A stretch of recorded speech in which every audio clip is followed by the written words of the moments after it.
Thank you very much for the update, Jenna. Well, Drew is spending his morning in Arborg, checking out the Arborg and District Multicultural Heritage Museum. Here he is with a tour of the Heritage Village's main home and a look at life in Manitoba in the early 1900s. Getting a tour of a house that's more than 100 years old at the Arborg and District Multicultural Heritage Village. A great place that you can check out. And tell us a little bit more about that, we have David Johnston. Now, David, if we come and stop by the village, there's going to be folks available to give us some tours. So let's talk about what we're going to see when we visit you guys. Okay, well, here at the Heritage Village, we invite you to step into the past and walk in the footsteps of the early settlers.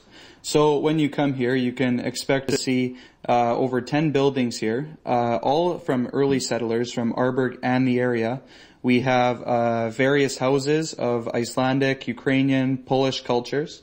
We have a Ukrainian Catholic church, a school, a barn, and an old gristmill, as well as the bake oven. Well, lots of stuff to see. And a little earlier on today, we got to go check out that bake oven in action. And if we come down to the village and they're baking some bread, we get to sample that. So a lot of really fun things to do as we sort of explore the past and bring it alive. Can you tell me a little bit about the house that we're in right now?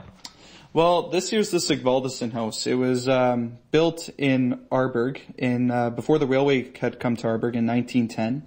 And so this was a very big family in Arborg and very well known. Yeah, when we say big family, we're talking 16 people, which is a lot to cram into a very, very small house. And we actually got a picture of the family over there. As you can see, quite the crowd. They could have had their own football team, I suppose. So learning a little bit about the history, learning a little bit about how people lived in the early 1900s. And Tricia, there's a whole bunch of great stuff that we can talk about inside of this house and inside of this family. What else you got for me about the Sigvaldasson House?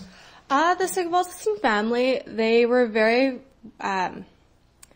They helped a lot with this house. The daughters actually made for us the curtains that are in the house, and the family brought back a lot of the artifacts. We have some of the quilts that Laura Sigvaldasson made for her family. She used to bake 24 loaves of bread in here every other day. Whoa! And we have their dining room, kitchen, and table set, and...